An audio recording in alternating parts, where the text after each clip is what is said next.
Hello friends, welcome to my channel passion for greens. अब अक्टूबर का महीना आते ही मौसम में धीरे धीरे चेंजेस महसूस होने लगी है। अब रात का टेम्परेचर थोड़ा गिर गया है, यानी रातों में अब ठंडक सी होने लग गई है। हम गार्डनर के लिए यही परफेक्ट टाइम है जब हमें अपने विंटर गार्डन की तैयारी करनी है।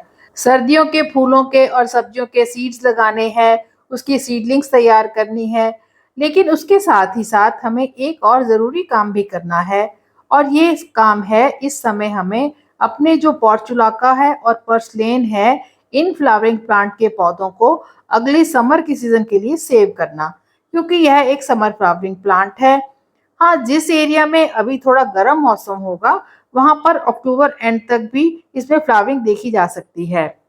पोर्चुलाका और पर्सलेन फूलों का जो मौसम है वह अब जा रहा है, और हमें इस पर कुछ ज़रूरी काम कर लेने चाहिए। साथ ही साथ हमें अपने विंटर गार्डन के लिए खाली गमले भी तो चाहिए। इस समय हमारे इन पोर्चुलाका और पर्सलेन पर फूल धीरे-धीरे कम होते जा रहे हैं, और अगर फूल खिल भी रहे हैं तो फूलों का साइज़ छोटा होता जा रहा है। तो सर्दियों के मौसम में हमें अपने इन प्लांट्स को कैसे सेव करके रखना है, ताकि अगले आने वाले गर्मियों में भी यह हमें फिर से फ्लावरिंग अच्छे से करके दें। तो आज की वीडियो का यही हमारा टॉपिक है। इस वीडियो में मैं ऐसे 5 इम्पोर्टेंट टिप्स शेयर करूंगी, जिनको अगर आप अभी फॉलो कर लेंगे तो आपके ये प्लांट सर्दियों में भी हरे भरे रहेंगे और गर्मियों में भर भर कर फ्लावरिंग करेंगे। तो आइए वीडियो शुरू करते हैं।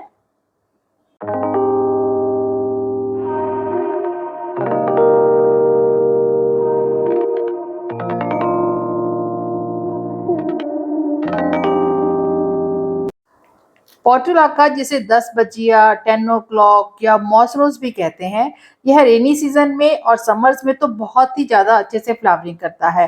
बट जैसे जैसे विंटर सीजन शुरू होने लगता है, यह प्लांट डॉर्मेंसी में जाने लगता है और इसकी फ्लावरिंग काफ़ी कम हो जाती है। फूलों का साइज भी बहुत छोटा हो जाता है। दिवाली के बाद जब ठंडक तेज हो जाती है, तो इसकी फ्लावरिंग बिल्कुल ख़त्म हो जाती है, और अब इस प्लांट को रेस्ट की ज़रूरत होती है। अभी इन प्लांट्स पर ये 5 इम्पोर्टेंट काम करने बहुत ज़रूरी हैं, ताकि यह अपना डोरमेंसी का जो पीरियड है वह अच्छे से निकाल सकें और नेक्स्ट सीजन के लिए फिर से तैयार हो जाएं। पोर्चुलाका और पर्सलेन दोनों प्लांट्स की केयर भी सेम होती है, इसके लिए जो सेविंग करने के टिप्स हैं वह भी सेम ही है।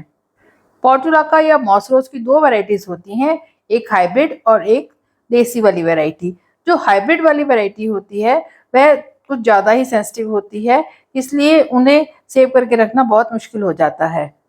इस समय तक ये जो हाइब्रिड वाला प्लांट है, इसकी फ्लावरिंग ऑलमोस्ट खत्म हो जाती है और यह प्लांट सूखकर इस तरह से मर सा जाता है। इसलिए इस प्लांट को सेव कर पाना मुश्किल ही होता है।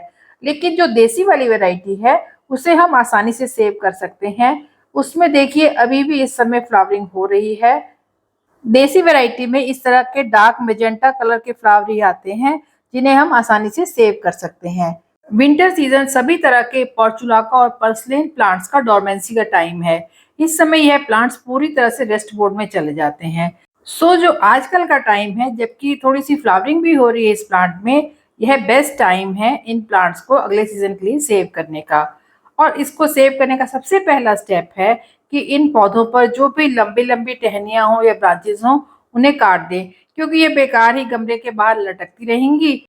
जो गमले के अंदर वाले हिस्से में ब्रांचेस हैं, उन्हें आप इस तरह से थोड़ा थोड़ा प्रून कर सकते हैं। इसके साथ ही गमले के अंदर जो भी एक्स्ट्रा पौधे उग गए हों या वीड उग गई हो या घास उग गई हो, उसे आप इस तरह से निकाल दीजिए। इस तरह से प्लांट की हार्ड प्रूनिंग हो जाएगी, और जो गमले के अंदर की ब्रांचेस हैं वह उसी तरह लगी रहेंगी। यह करते हुए आपको जो भी मोटी और हेल्दी टहनियाँ दिखें, उन्हें आप अलग कर लीजिए। जिस तरह से मैं सभी रंगों की जो कुछ कुछ टहनियाँ हैं और जो मोटी हैं और हेल्दी हैं, उन्हें मैं एक तरह से अलग करके रख रही हूँ, ताकि उनको मैं बाद में कटिंग के रूप में ग्रो कर सकूँ।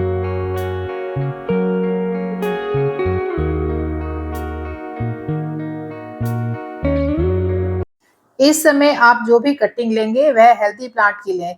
जैसे मेरे इस प्लांट पे माइली बग्स का बहुत बुरी तरह से अटैक हो रखा है, तो इसकी कटिंग मैं बिल्कुल नहीं लूँगी। ये देखिए कितने सारे स्माइली बग्स लगे हुए हैं एक ही टहनी में। तो ऐसे पौधे को निकाल कर आपको कूड़े में ही फेंकना है, इसे आप कंपोस्टिंग बिन में भी मत डालिए। इन सभी अलग-अलग रंगों की पोर्चुलाका और पर्सलेन की हेल्दी कटिंग्स को मैंने इकट्ठा कर लिया है और इस तरह से छोटे-छोटे 3 गमले ले लिए हैं, जिनमें वेल ड्रेन मिट्टी भर दी है और उसमें पानी भी लगा दिया है, जिससे कि मिट्टी पूरी तरह सॉफ्ट हो जाए। और इन सभी कटिंग्स को मैंने इन तीनों गमलों में लगा दिया है। इस तरह से सब गमलों में मल्टीपल कलर्स वाली कटिंग लगेंगी, जिनसे कि बाद में मुझे अलग-अलग रंगों के पौधे मिल जाएंगे। इस तरह से कटिंग लगाकर भी आप अपने पोर्चुलाका के प्लांट को सेव कर सकते हैं। कटिंग लगाने के बाद जिस पॉट में आपने कटिंग लगाई है, उसे आप धूप में भी रख सकते हैं, जिससे कटिंग जल्दी ग्रो होगी और ज़्यादा ठंड आने से पहले इसमें रूटिंग हो जाएगी और प्लांट स्टेबल हो जाएगा। इसके साथ ही आप चाहें तो इस समय जो पोर्चुलाका के सीड्स बन चुके हैं, इस तरह से छोटे-छोटे काले-काले सीड्स हैं, इन्हें भी आप सेव करके रख सकते हैं और फिर अगले सीज़न में इन्हें ग्रो कर सकते हैं। तीसरा इम्पोर्टेंट टिप है कि इस समय पोर्चुलाका के प्लांट को पानी बहुत देख कर दें। पोर्चुलाका और पर्सलेन सक्लेंट फैमिली के प्लांट्स हैं और इनकी टहनियों में पानी भरा रहता है और टहनियाँ थोड़ी फ्लैशी सी दिखती हैं, इसलिए इसे पानी बहुत कम दें। पानी आप सोच समझ कर दें, क्योंकि यह प्लांट अब डोरमेंसी में जाने वाला है और इसकी पानी की रिक्वायरमेंट बहुत ही कम हो जाती है। ज़्यादा पानी देंगे तो इसकी जड़ों के खराब होने का खतरा बना रहेगा। चौथा इम्पोर्टेंट टिप है कि इस समय इस प्लांट को आप पूरी सनलाइट में रखिए। यह एक धूप का पौधा है, समर सीजन का प्लांट है, इसलिए आप इसे बिल्कुल भी छाया में ना रखें। छायादार जगह पे रखने से ये हो सकता है कि इस प्लांट में फंगस वगैरह लग जाए, जिससे यह प्लांट खराब भी हो सकता है। सो इस प्लांट को फुल डे की सनलाइट में ही रखिए। इसके साथ साथ ही जब ज़्यादा सर्दी होगी तो रात को ओस और पाला पड़ता है, उससे भी आपको इन प्लांट्स को सेव करके रखना है।